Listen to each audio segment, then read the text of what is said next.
नमस्कार मैत्रिणींनो, आज मी तुम्हाला एक कथा सांगणार आहे. श्रीमंत सून. तर विदर्भातल्या एका छोट्याशा गावात देशमुखाचा वाडा होता. पिढ्यानपिढ्या चालत आलेली प्रतिष्ठा, शेती, जमीन, जुमला आणि गावात मान सगळं काही देशमुखाकडे होतं. वाडा मोठा असला तरी त्यात राहणारी माणसं मात्र कमी होती. देशमुख कुटुंबात सध्या होते माधवराव देशमुख, त्यांची पत्नी कमलाबाई आणि त्यांचा एकुलता एक मुलगा आदित्य. माधवराव जुन्या विचारांचे, शिस्तप्रिय आणि अब्रूला फार महत्त्व देणारे.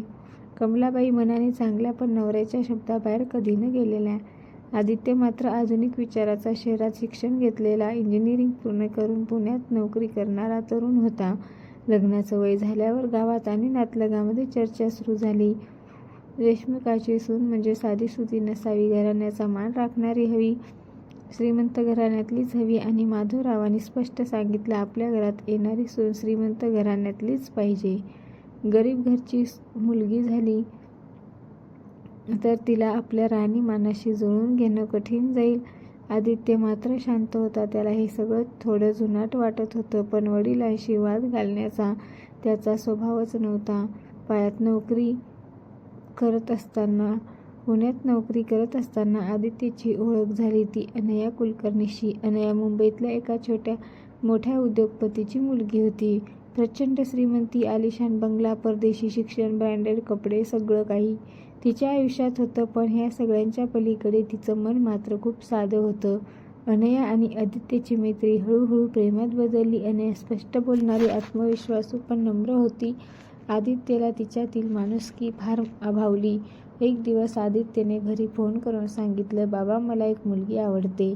माधवराव लगेच सावध झाले. घराणं काय आहे? मुंबईचं फार मोठं आहे, आदित्य म्हणाला. हे ऐकताच माधवरावाच्या आवाजात समाधान आलं. मग बोलावं लागलं.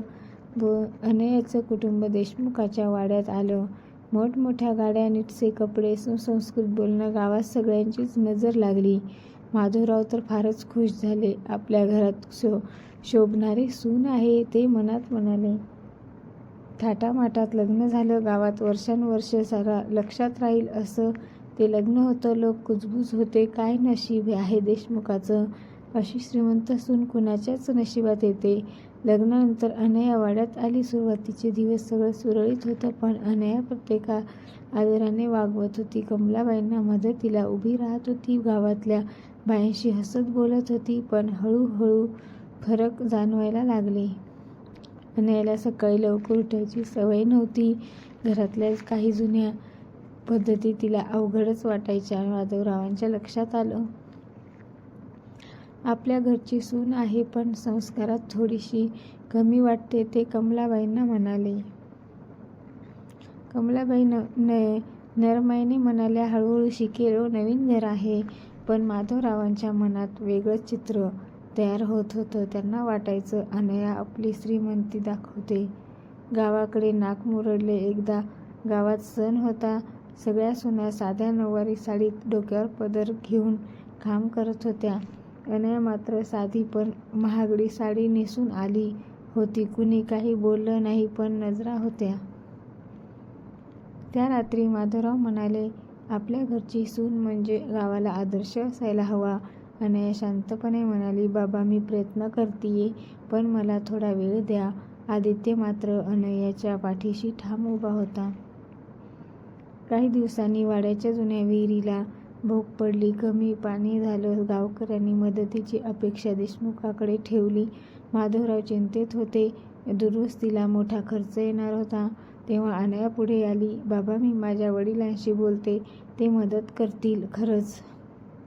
काही दिवसातच विहीर दुरुस्त झाली. नवीन पंप बसला. गावकऱ्यांच्या चेहऱ्यावर आनंद होता.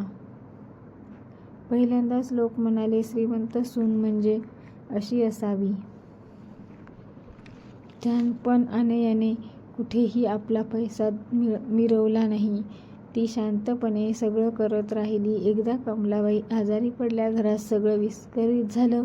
अनया दिवस रात्र त्यांची सेवा करत होती. औषध, डॉक्टर आणि स्वयंपाक सगळं स्वतः पाहत होती. त्यावेळी माधवरावांनी पाहिलं, ही सून फक्त श्रीमंत नाही, तर मनानेही खूप मोठी आहे. हळूहळू माधवरावांचा दृष्टिकोन बदलू लागला. गावात मुलीसाठी शिक्षणाची सोय नव्हती. अनयाने एका प्रस्ताव ठेवला आणि आपण इथे मुलीसाठी अभ्यासिका सुरू करूया. सुरुवातीला विरोध झाला, पण अनयाने सगळ्यांना समजावलं. काही महिन्यातच अभ्यासिका सुरू झाली.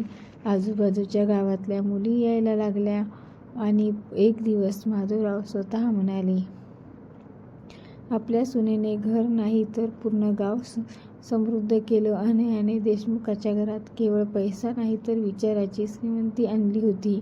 आज देशमुखाचा वाडा केवळ मोठा नाही तर माणुसकीनेही समृद्ध आहे. गावात आजही लोक सांगतात की श्रीमंत सून म्हणजे फक्त पैशाने नव्हे तर मनानेही श्रीमंत असलेली सून, त्याला श्रीमंत सून म्हणतात. जर तुमच्या मनाला जर ही कथा आवडली असेल तर लाईक, शेअर, सबस्क्राईब करा आणि कमेंटमध्ये सांगा कशी वाटली कथा. धन्यवाद.